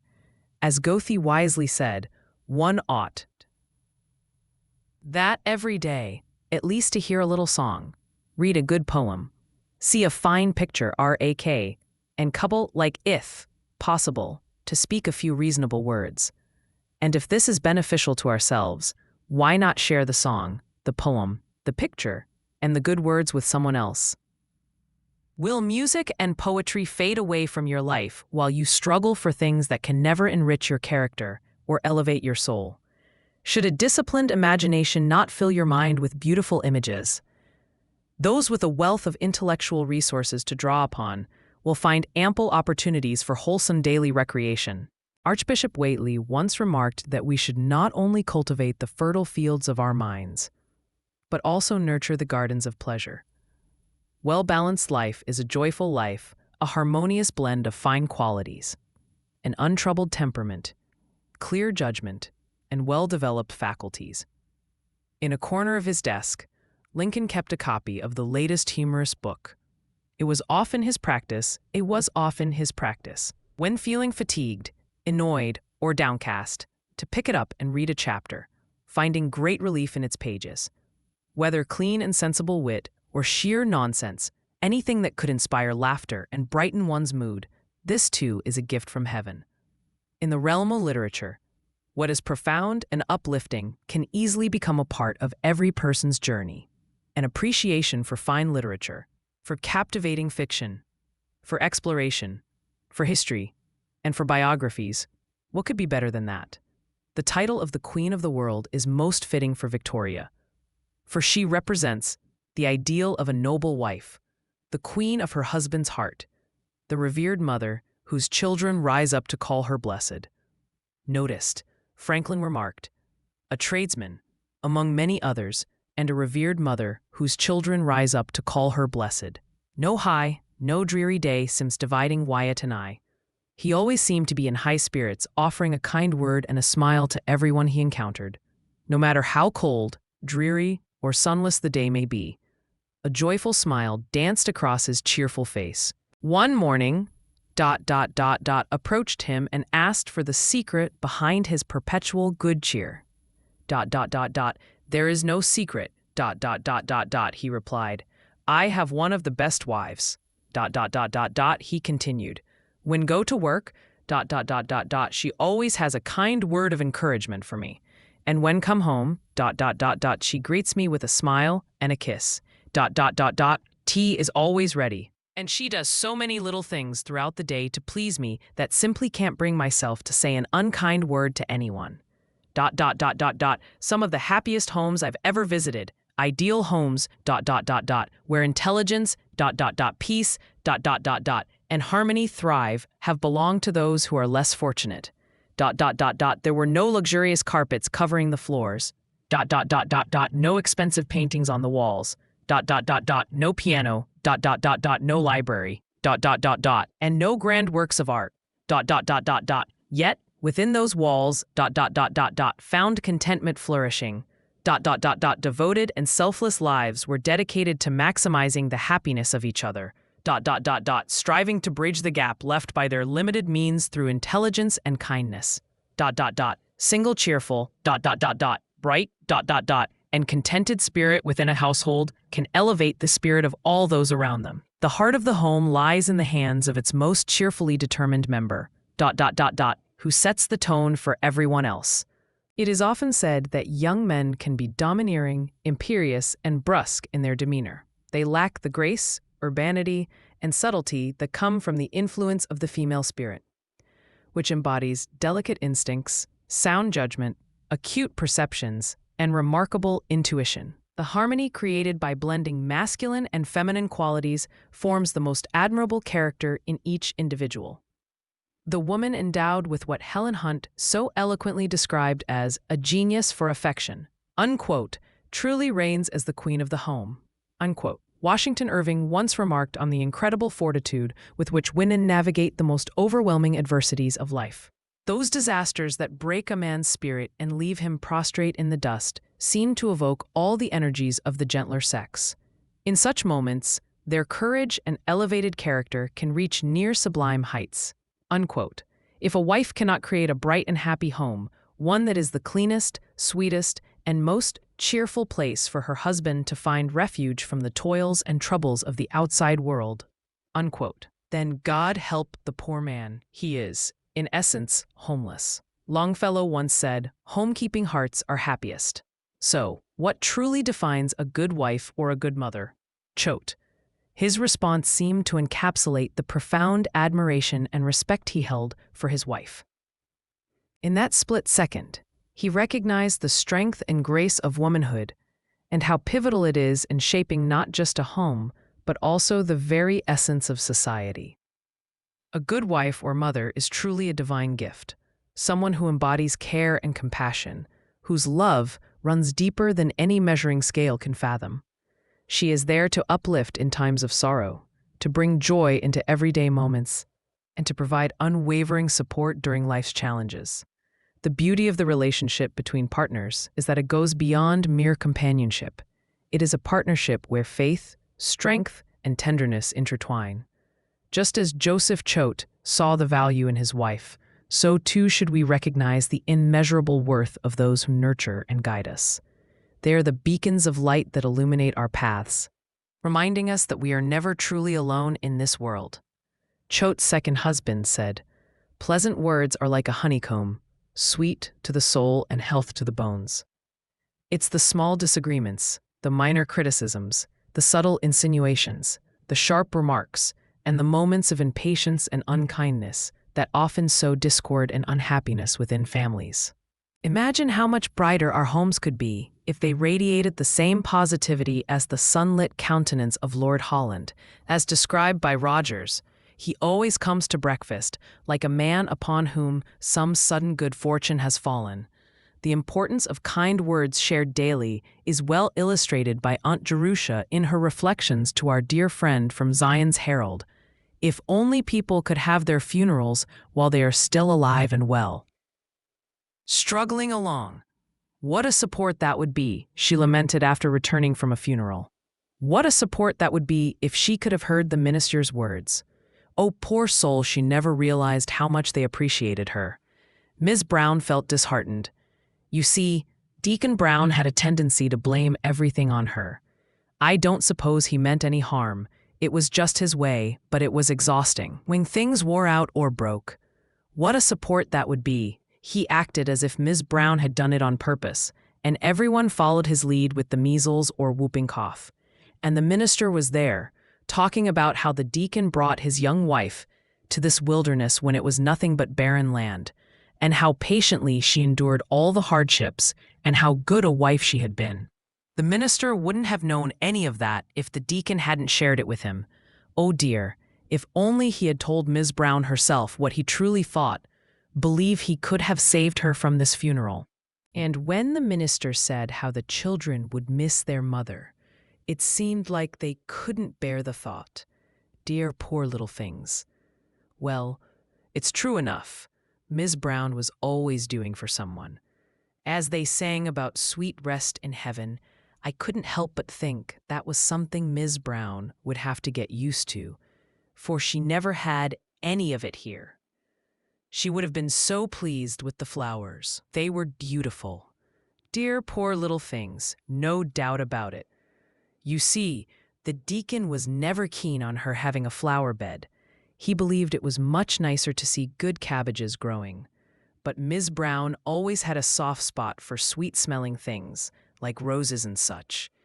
What did you say, Levi? Almost time for supper? Well, goodness, so it is. Must have been deep in thought. I've been reflecting. Levi, you needn't mention anything about me to the minister. If the pancakes and pumpkin pies are good, just say so as we go along. It's not wise to keep everything reserved for funerals. It is the grand secret of a happy home to express the affection you truly have. He is the happiest, Goethe once said. I want, be he king or peasant, who finds peace in his home. Many parents are indeed serious, perhaps too serious. Many parents and may not wish to showcase their children to the neighbors as the laughing family. Yet, even so, these solemn parents can still take comfort in the Bible. When it states, provoke not your children to wrath, it literally means, do not irritate your children, do not ruffle them the wrong way. Children should never be left with the impression that they live in a bleak, joyless, cold world. Rather, the cheerfulness of the household should illuminate their lives like sunlight, filling their hearts with joy over small things and celebrating even the little moments. How beautiful would our home life be if every little child at bedtime could look into the faces of the older ones and say, "We've had such wonderful times today." To love and to be loved, says Sydney Smith, is the greatest happiness of existence. Finding what you do not seek. One day, while dining with Baron James Rothschild, the renowned French artist Eugene Delacroix admitted that he had been searching in vain for a head to use as a model for the beggar in a painting he was working on. As he gazed at his host's features, inspiration struck him. The very head he sought was right before him. Rothschild, a passionate lover of art, gladly agreed to pose as the beggar. The next day, in the studio, while dining with Baron James Rothschild, inspiration struck him. Delacroix draped a tunic over the Baron's shoulders, placed a sturdy staff in his hand, and instructed him to pose as if resting on the steps of an ancient Roman temple. In this position, he was discovered by one of the artist's favorite pupils during a brief absence of the master from the room. The young man, realizing he had stumbled upon a beggar freshly brought in, gave him a sympathetic glance and quietly slipped a coin into his hand. Rothschild simply thanked him, tucked the money away, and the student exited. Curious, Rothschild later asked the master about the young man and learned that he possessed talent but was in a challenging financial situation. Shortly after, the young man received a letter stating that charity bears interest and that the accumulated value of the coin he had given to someone he believed to be a beggar amounted to 10,000 francs, waiting for him at the Rothschild office. This anecdote beautifully illustrates the art of finding joy and amusement, even amidst significant business concerns. Combining the creativity of the artist, the role of a beggar, and a generous act towards a deserving student, it also echoes the words of Wilhelm von Humboldt, who noted that it is worthy of special remark that when we are not too anxious about happiness and unhappiness, but devote ourselves to the strict and unsparing performance of duty, then happiness comes of itself. Each day, we carry on nobly, fulfilling our obligations or enjoying the privileges of the moment, without dwelling on whether it will lead to our happiness. This sentiment aligns with George Herbert's saying, "The consciousness of duty performed gives us music at midnight." Are not buoyant spirits akin to water sparkling as it flows? Have found my greatest happiness in labor, ... stated Gladstone. Formed a habit of industry early on, and it has been its own reward. The young often believe that rest means a complete break from all effort, ... but have discovered that my most perfect rest comes from changing my exertion. If you find your mind weary from books and study, step out into the blessed sunlight and fresh air, and engage your body in heartfelt exercise, The brain will soon find calm and rest. Nature's efforts are unending, Evening our sleep, The heart continues to beat. Strive to live closely with nature and to mirror her in my endeavors. The reward is sound sleep, Healthy digestion, and sustained vitality. This, believe, is the greatest benefit of hard work. Horace Mann remarked, Due to ingrained habits, work has always felt to me like water feels to a fish. I've often been amazed to hear people say, I don't like this job, or wish I could trade it for something else. For me, when I've had something to do, don't recall ever hesitating, I've always approached it as if it were destiny, and it was as certain to be accomplished as the sun is to set. One's personal enjoyment is a trivial matter, but one's usefulness to others is profoundly important. True happiness comes from focusing on something beyond our own joy. The most delicate, the most sensitive of all pleasures, says La Bruyere, lies in promoting the pleasures of others.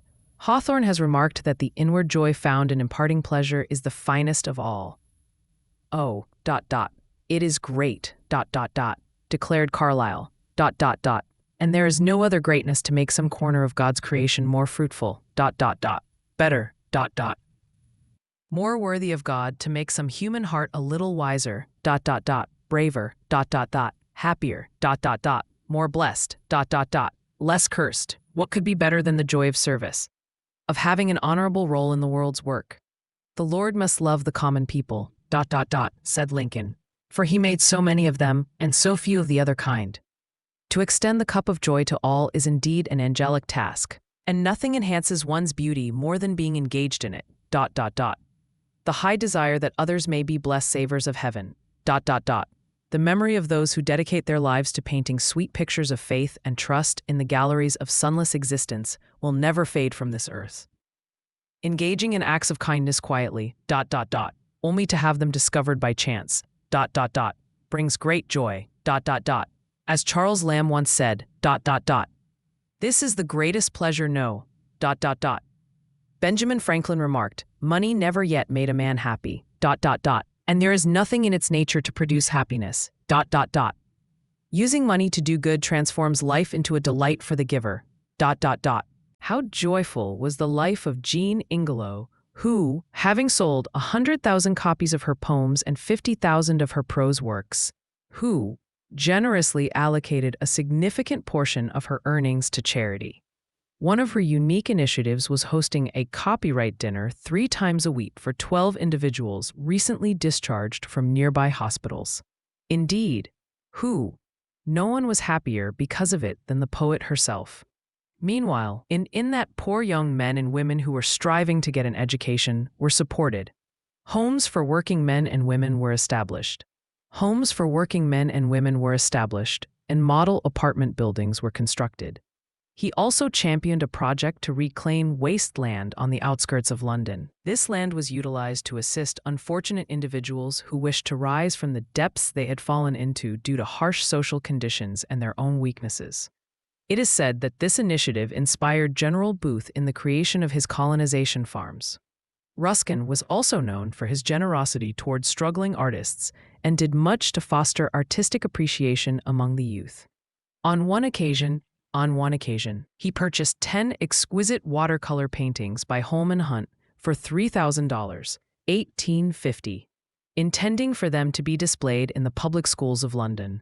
By 1877, he had given away 3/4 of his inheritance, in addition to all the income from his literary works.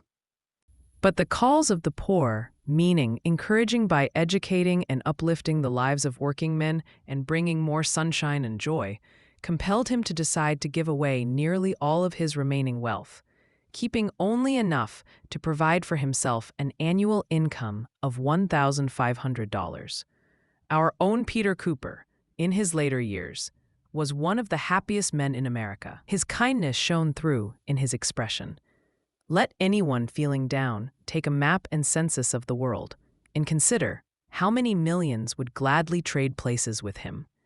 If he begins to formulate a practical plan to help as many people as he can, he will soon forget his own despondency. There's no need to stop at merely praying for them.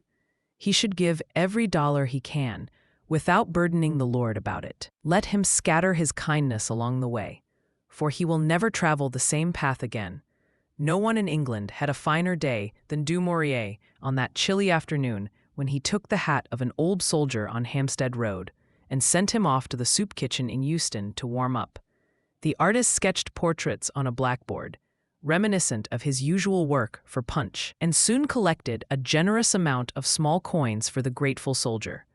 However, the soldier immediately erased Du Maurier's drawings and replaced them with the faithful dog and a battle scene, believing them to be of greater artistic merit. Chinese Gordon, after serving faithfully and bravely during the Great Chinese Rebellion and receiving the highest honors from the Chinese Empire, returned to England, caring little for the accolades bestowed upon him.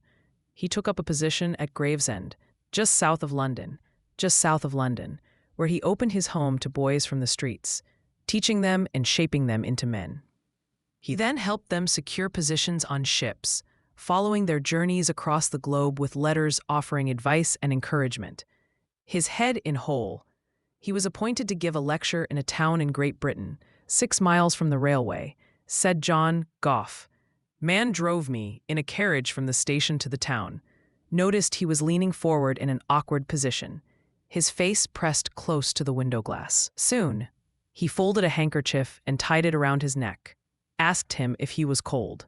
'No, sir, he replied. Then he placed the handkerchief around his face. Inquired if he had a toothache. 'No, sir,' came the answer. Yet, he continued to lean forward. Finally, he asked, 'Will you please tell me why you're sitting like that with a handkerchief around your neck?' 'If you're not cold and have no toothache,' he responded calmly, 'the window of the carriage is broken, and the wind is cold, so I'm trying to keep it from you.' In astonishment, said, 'You aren't really putting your face to that broken pane to protect me, are you?' 'Yes, sir, am, he replied. 'Why do you do that?' asked. 'God bless you. But I have never seen you before.' 'No, but I have seen you. I was once a ballad singer. Used to wander around with a half-starved baby in my arms, begging for charity, and a ragged wife at my heels half the time, with her eyes blackened. Went to hear you in Edinburgh, and you told me was a man. And when left that house, I have told you why no one. Said, with God's help, I will be a man. Now have a happy wife and a comfortable home. God bless you, sir. I'd stick my head in any hole under the heavens if it would do you any good. Let's find the sunny side of men, or be believers in it. There's a light in every soul that takes the pains to win it. Oh, there's a slumbering good in all. And we might just wake it. Our hands contain the magic wand. This life is what we make it. Indeed, he is getting the most out of life who does the most to elevate mankind. How joyful were those little sisters of the poor in Tours, who used scissors to divide their last piece of bedclothing with an elderly woman who came to them at night, when she went to them at night seeking shelter. And how happy was that American school teacher, who during the recent war, and in her house, surrendered the best room in her house, one she had reserved long before the season started, at a mountain sanitarium, ports, opting instead for the smallest and least comfortable room, so that she could provide better accommodations for a soldier who had just come out of the camp hospital. Teach self-denial, Walter Scott once said, and make its practice pleasurable, and you create for the world a destiny more sublime than any that has ever sprung from the imagination of the wildest dreamer. Yet, how many among us are eager to make significant sacrifices, while neglecting those small acts of kindness that brighten and enhance the lives of so many. Say, Jim, it's the first time I've ever had anyone ask for my pardon, and it kind of took me off my feet. Young lady had knocked him down while hurriedly turning a corner. She paused and said to the scruffy crossing boy, "Beg your pardon, my little fellow. Very sorry I bumped into you." He removed the tattered piece of cap from his head, and with a low bow, gave a low bow, and with a broad smile, replied, "You have my pardon, miss, and welcome. And the next time you run into me, you can knock me clean down and won't say a word." Yet, one of life's greatest mistakes is to reserve our smiles, words, kind words, and sympathy for those of our set, or for people who aren't currently with us. Words, and for times other than the present. If a word or two can make a man happy, a Frenchman once said, it true he must be a wretch indeed who wouldn't offer it. It's like lighting another man's candle with your own. Words. You lose none of your brightness by helping him shine. Sydney Smith encourages us to make it a point to bring happiness to at least one person each day. Take 10 years, and you could bring joy to 3,650 people. Words. Or illuminate a small town with your contribution to the collective happiness. Words. Those who radiate cheer are incredibly valuable. Dr. Raffles once remarked, Sydney Smith encourages us to make it a point to bring happiness to at least one person each day. Have made it a rule never to spend 10 minutes with someone without attempting to make them happier. Words. Dr. Dwight noted that anyone who brings joy to a little child for just half an hour is a co-worker with God. Words. Little boy once told his mother, "Couldn't make my little sister happy." Words. No matter how hard tried. Words. But found happiness in trying to make her happy. Words. Another boy shared, "Now couldn't make Jim laugh." Words. And that brings me joy. Words. Words and laugh. 2. Words. Referring to his brother who was unwell. Words. Once, words. There was a king who deeply cherished his young son and went to great lengths to make him happy. Words. True happiness lies not in what you possess. Words. But in what you share. Words. The boy stared at the message. Words. His heart swelling with understanding. Words. He had always been so focused on his own desires, yearning for toys and possessions, that he had forgotten the joy of bringing happiness to others. Inspired by the revelation, the young prince decided to put this newfound wisdom into action. He began to share his toys with the children in the kingdom, inviting them to play alongside him. He found delight in their laughter, and with each moment spent in their company, his own frown faded away. The more he gave, the more joy he felt, until it became clear to him that the secret to happiness was not in receiving, but in the simple act of giving. With a heart full of love and compassion, the young prince transformed not only his own life, but also the lives of those around him. And from that day on, his smiles shone brighter than any treasure he could ever possess. Perform an act of kindness for someone every day. The prince took this advice to heart and soon became the happiest boy in the kingdom. As one writer aptly puts it, happiness is a mosaic composed of many smaller stones. It's the little acts of kindness, the small courtesies, the willingness to be accommodating, helpful, sympathetic, and unselfish. It's about being mindful not to hurt feelings, not to expose vulnerabilities, and being charitable towards the shortcomings of others. These little considerations, when accumulated by the end of the day, reveal the true secret to a happy life. How much more significant are these small gestures than an extraordinary act of kindness once a year? Our lives are woven from the fabric of small moments. True emergencies are rare. Little things, seemingly insignificant events, experiences so minute they hardly leave a mark on our memory, make up the sum total of life. And the greatest achievement in life is to bring a little good to everyone we encounter. Heartfelt sympathy, a keen perception, and a touch of tact, these are all that we truly need.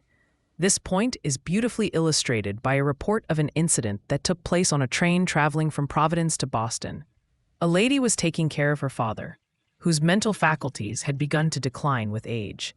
He believed that some urgent obligation required him to leave the swiftly moving train. And no matter what she said, she couldn't calm him down. Just then, she noticed a large man observing them over the top of his newspaper. As soon as he met her gaze, he stood up and quickly walked over to her. "I'm sorry to interrupt, but it looks like you're in trouble. May I offer my assistance?" he asked. She explained the situation to him. "What is your father's name?" he inquired. After she told him, he stood up and quickly walked over to her. He gave her an encouraging smile and then spoke to her elderly father, who was sitting directly in front of her. In the next moment, the large man turned the seat around and leaned toward the troubled elderly man, addressing him by name. He shook hands with him cordially and engaged him in a conversation that was both interesting and skillfully designed to keep his mind occupied.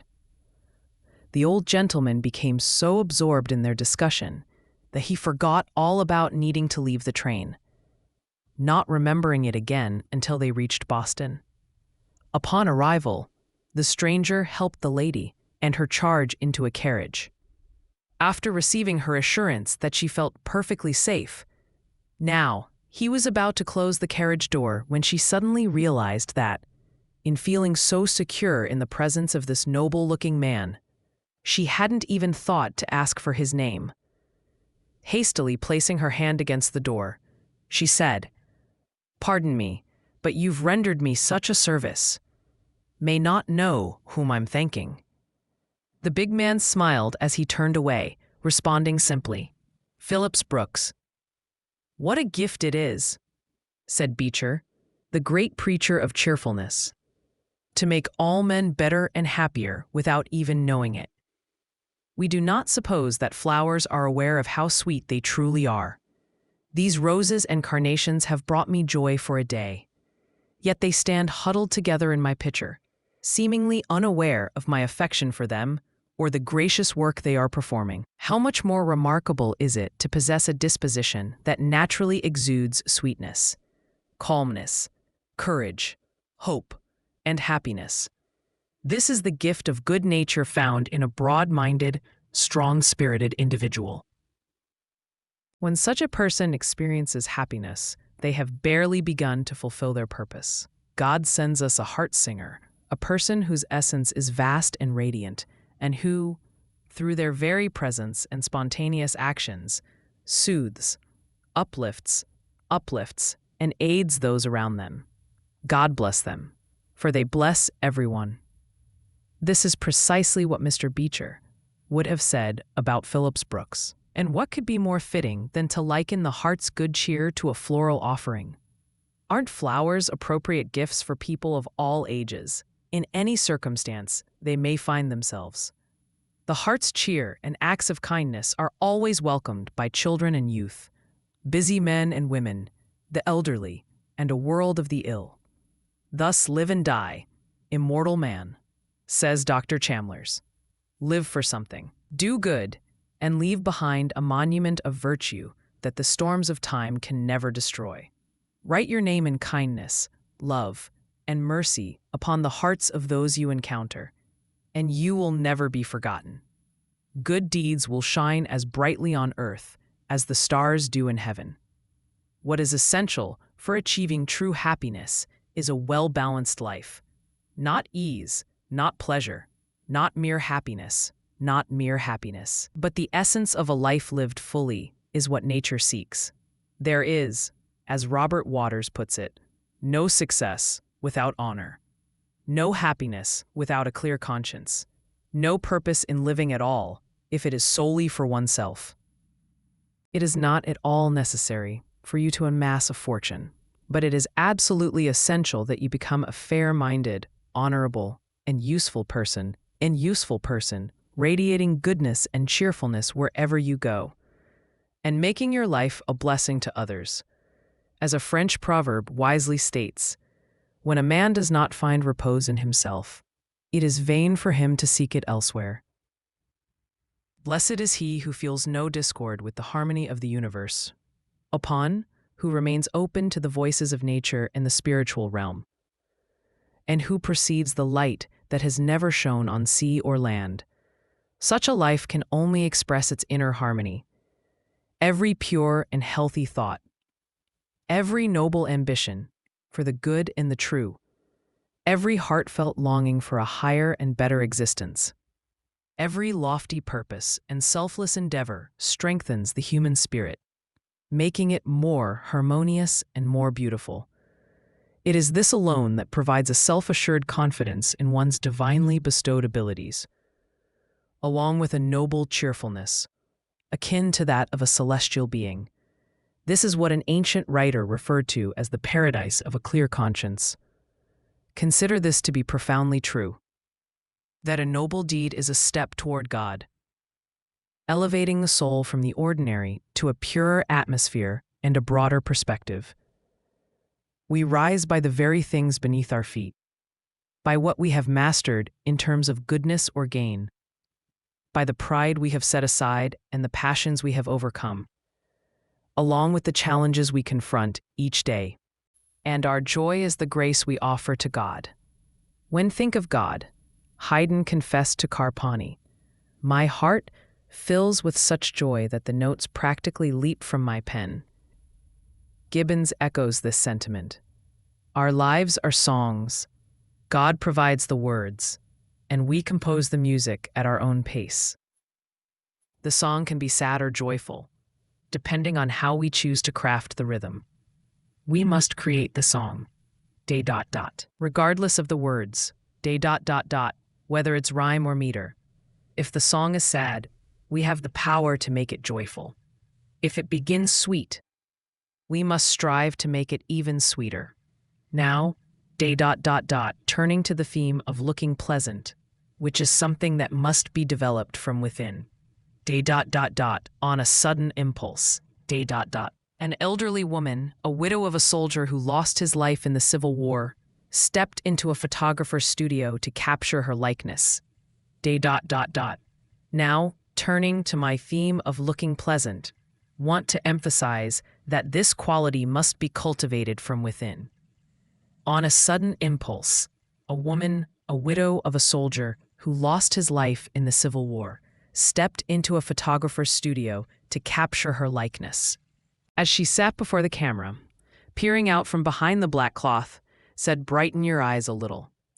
Despite her efforts, the dull and heavy look persisted. "Look a little pleasanter," he urged, his voice calm yet confident.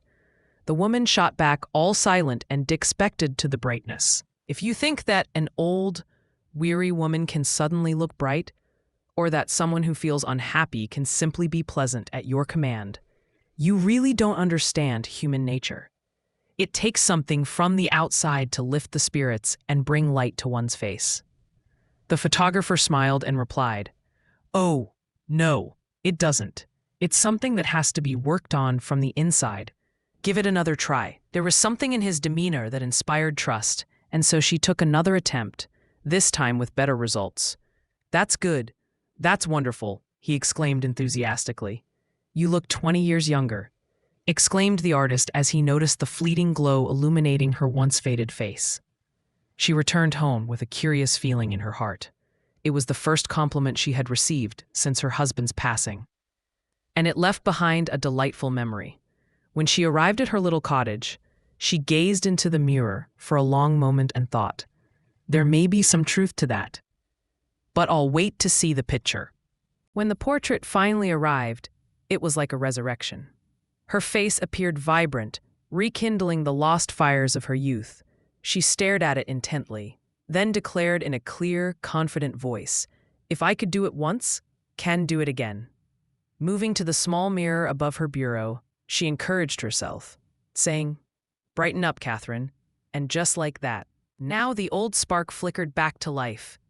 "Look a little more pleasant," she commanded, and a calm, radiant smile spread across her face. Her neighbors, as the author of this story has noted, quickly noticed the transformation that had overtaken her. "Why," Mrs. Moody once remarked, "the secret of beauty lies not in the external, but in the internal." Catherine took this to heart, and did, believing that true beauty radiates from one's inner spirit. Whenever anyone asked her how she maintained her youthful appearance, she would reply with a twinkle in her eye, "It all starts from within. If you cultivate joy and positivity inside, it reflects outward." Poem echoed in her mind. Fate served me meanly, but looked at her and laughed, that none might know how bitter was the cup quaffed. Along came Joy and paused beside me where sat, saying, "Came to see what you were laughing at." Catherine understood that every emotion had the power to reshape her. Anxiety, anger, and unhappiness, she realized, would only tarnish her spirit, and in turn, her exterior. On the flip side, embracing happiness and hope sculpted her into the person she aspired to be. Drawing from Professor William James's insight, she reflected, every act, whether virtuous or not, leaves its mark. And so, she chose to nurture the positive, for she knew that true beauty began from within. Moody once offered a prize of $500 to his Northfield pupils for the best thought.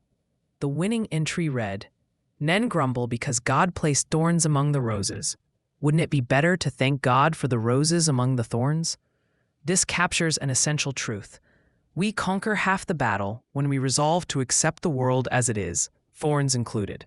As Fontenelle wisely noted, it is a great obstacle to happiness to expect too much. This is the reality of life. Take Edison, for instance. He invests significant resources in his experiments over an extended period, and he expects these efforts to pay off. He never frets over failures on the first try. Sir John Lubbock reflects on this by saying, "Cannot but think that the world would be better and brighter if our teachers emphasized the duty of happiness as much as the happiness of duty." In his later years, Oliver Wendell Holmes expressed his heartfelt gratitude to the nurse of his childhood, who taught him to overlook unpleasant incidents with grace. If he stubbed his toe, skinned his knee, or bumped his nose would never allow him to dwell on the temporary pain. Instead, she would redirect his attention to something beautiful, or tell him a charming story, or share a happy memory. He often expressed that he owed much of the light in his long life to her influence. This lesson is easy to grasp in childhood, but it proves difficult to learn in adulthood and nearly impossible in old age. When was a boy, another author recalls, "Found comfort after cutting my finger by being reminded that hadn't broken my arm, and when got a cinder in my eye, was told to feel better because my cousin had lost his eye due to an accident." We should face trouble, says Beecher, just as a New England boy faces winter. The school is a mile away over the hill, yet he does not linger by the fire. Instead, with his books slung over his shoulder, he bravely sets out to confront the storm. When he reaches the highest ridge, where the snow lies in drifts and the north wind bites with a keen chill, does he shrink back and cower by the fences, or rush into the nearest house to warm himself? No, he buttons up his coat, rejoicing in defiance of the blast, playfully kicking aside the snow wreaths with his foot. Upright and fearless, with a strong heart and rosy cheeks, he marches on to his place at school. Children should be taught to find joy wherever they go and to see the bright side of everything. Serenity of mind comes easily to some, while others find it difficult. Yet it can be both taught and learned. We should have teachers capable of educating us in this aspect of our nature just as thoroughly as they do in music or art. Imagine a school or classes dedicated to training men and women to carry themselves calmly amid all the trials that confront them. Joy is the driving force in the entire calm rotation of endless nature. Joy sets in motion the dazzling wheels that spin in the grand timepiece of creation. Schiller. The Don't Worry Society was established not long ago in New York, but it's equally applicable in other places. It caters to those who feel they cannot help worrying.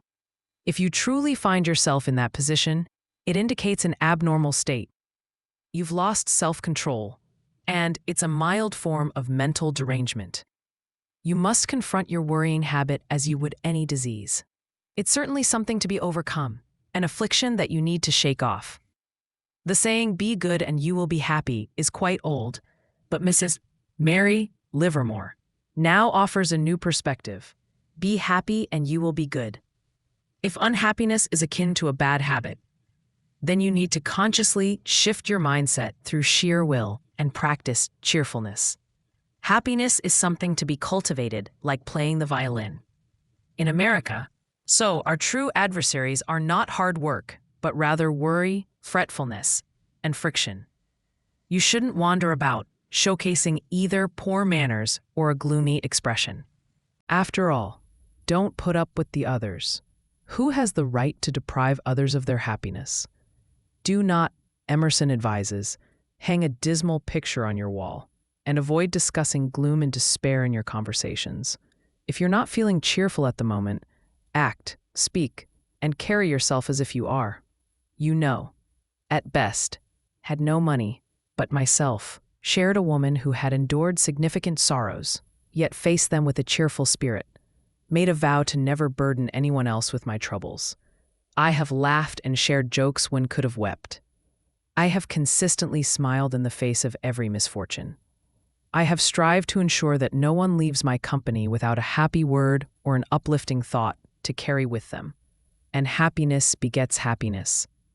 Cheers. Myself am happier than should have been if had just sat down and lamented my fate. It's easy enough to be cheerful when life flows like a song. But the truly admirable person is the one who smiles when everything seems to go awry. For it's in times of trouble that the heart is truly tested, and those trials inevitably come with the passing years. And the smile that deserves the world's admiration is the smile that emerges through tears. Pleasure Book. It's an elderly woman, yet her face radiates serenity and peace, even though hardship has touched her life.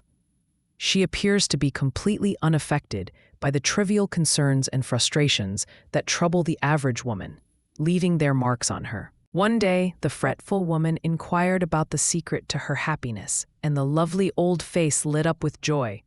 "My dear," she replied, "keep a pleasure book." "What? Pleasure book?" "Long ago, I learned that no day is so dark and gloomy that it doesn't hold at least a glimmer of light.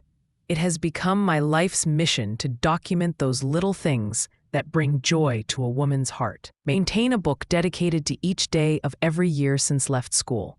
These entries may seem small: a new dress, a conversation with a friend, an act of kindness from my husband, a flower, a good book, a stroll in the fields, a letter, a concert, or a drive. But all of them find a place in my pleasure book.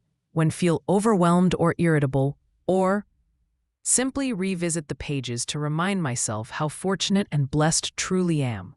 You're welcome to look at my treasures if you'd like. Slowly, the peevish, discontented woman began to flip through the book her friend had brought her, reading snippets here and there. One day's entries read, "Received a delightful letter from my mother. Saw a stunning lily in a window. Discovered the pin thought had lost. Spotted a bright, happy girl on the street. My husband brought home some roses in the evening." Bits of verse and lines from her daily readings have found their way into the pleasure book of this worldly woman, transforming its pages into a treasure trove of truth and beauty. "Have you found a pleasure for every day?" the fretful woman inquired. "For every day, Wild Dodd," came the soft reply. "Wild Dodd. Had to make my theory come true. Wild Dodd, you know." The fretful woman should have left it at that, but her curiosity got the better of her. She turned to a page inscribed with the words, "He died with his hand in mine, and my name upon his lips." Below were lines by Lowell, "Lone watcher on the mountain height. It is truly precious to behold the first long wave of climbing light flooding all the thirsty earth with gold. Yet, God does not deem your lofty sight more worthy than our dim twilight. For meek obedience, Wild Dodd, too, is light, and following that leads us to him.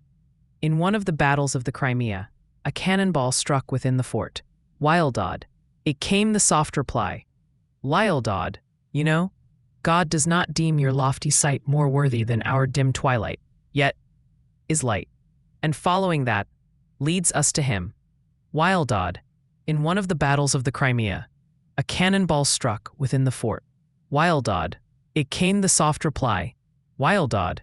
It, ad and soon, in meek obedience. 2 is light, and following that leads us to him. A monstrous cannonball struck within the fort. While Dodd. It came the soft reply. While Dodd is light, and following that leads us to him. A monstrous cannonball struck within the fort. While Dodd.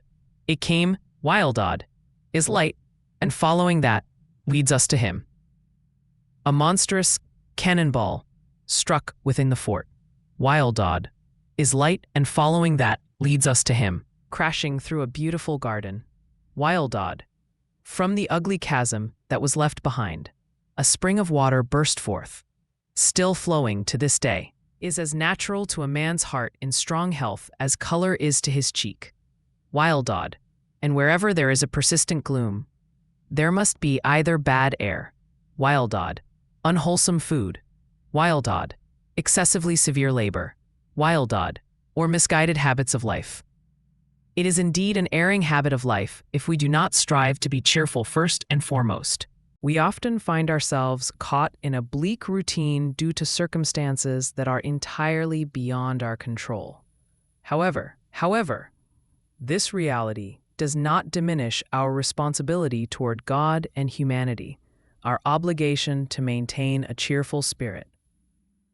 As humans, it is our unique privilege to embrace a life filled with divine joy, to accept the happiness that our Lord imparted to his disciples. Our challenge lies in our lack of will. Once a person's habits are firmly established, all they can do is observe the direction they are headed. No matter how much he may regret it, a weak man finds himself helpless, entangled in the strong cables of habit, woven from those seemingly insignificant threads he believed were completely within his control. Yet, cultivating a habit of joyful thinking could transform his life into one of harmony and beauty. Is it not true that our will is nearly all-powerful in shaping our habits before they become unstoppable? What contributes more to our health and happiness than a strong and vigorous will? Habit of directing a firm and steady will towards those things that foster harmony of thought will lead to happiness and contentment. When the will is properly trained and guided by a divine influence, it can dispel all discordant thoughts and usher in a reign of perpetual harmony. The importance of cultivating a habit of cheerfulness early in life cannot be overstated. A serene optimist is someone whose mind has lingered so long on the brighter side of life that they have developed a habit of cheerfulness. Talk happiness. The world is sad enough without your woes. No path is entirely rough. Look for the smooth and clear spots, and speak of those who soothe the weary ear of the earth, so burdened by an endless strain of human discontent, grief, and pain. Talk faith. The world is better off without your vocalized ignorance and morbid doubt. If you have faith in God, in humanity, or in yourself, express it. If you don't, then set aside your thoughts in silence until faith arrives. No one will mourn your silence. Speak of health. The monotonous and unchanging stories of human ailments have grown tired and old. You cannot captivate, engage, invite, or delight by dwelling on that somber theme of disease. Instead, say that you are well, or that all is well with you. And in doing so, God will hear your words and bring them to life. The end. Thank you for listening on AudioBook Heritage. Subscribe for more timeless classics.